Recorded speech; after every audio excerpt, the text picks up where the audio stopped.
Hello, Good Shepherd. I'm Tisa Blackmore, and I'm connected to the LCGS family because Mike and I have the great privilege of having Jonathan Hamrick as our son-in-law.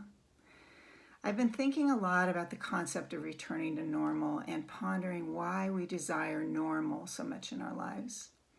I think we desire normal because we feel that when things are normal, we have some semblance of control over what our day, our week, our year will look like.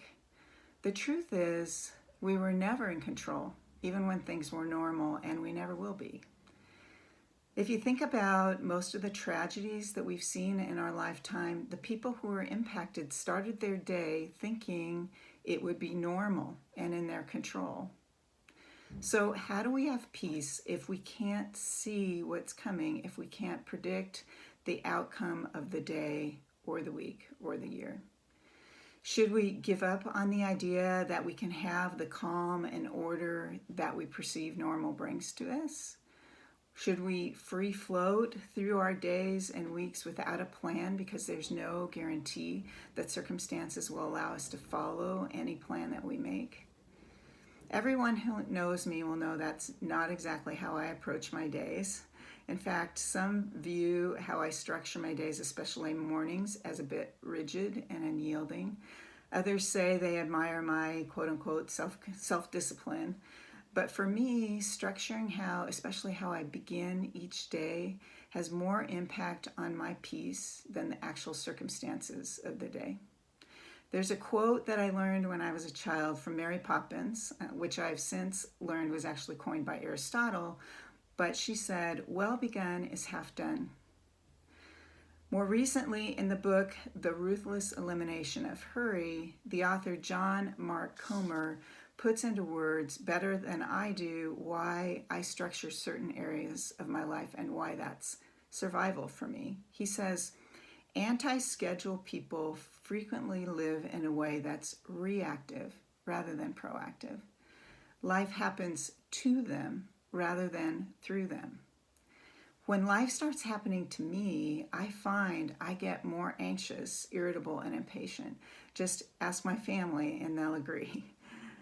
In this time of ever-changing and confusing rules that seem to govern the choices we can make in our daily activities, it is easy to feel that life is happening to us.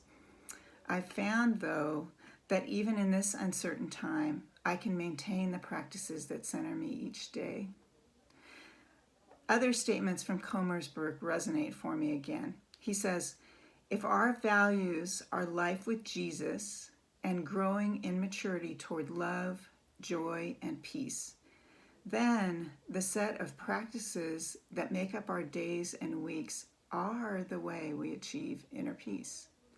So even though there's much I can't control right now, what I can do is get up each day and walk through the set of practices that bring me closer to God. I found God works through these daily practices. He honors my effort every day by showing up, by giving me moments of clarity, moments of peace, and moments of joy. When I reflect on the days that I've allowed circumstances to get in the way of those practices, I see in hindsight that those days were filled with anxiety, annoyance, and impatience. I encourage you to compare the days you begin with practices that draw you closer to God with the days that circumstances get in your way. I think you'll begin to see a similar pattern. How do you know what those practices are? They're not the same for everyone. I suggest you think about a day when you had peace, even when the circumstances of the day weren't normal and didn't go your way. How did you begin that day? How did you order your priorities? How did you put them into practice on that day? Consider replicating each day the practices that helped you maintain your peace on that day. Don't give up. Everything about how the world operates will get in the way, and try to reorder your priorities.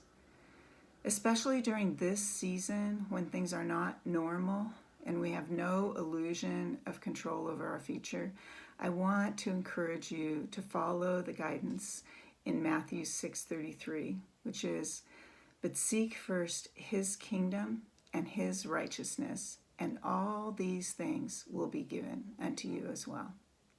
Thank you, and I'm praying for everybody each day. Take care.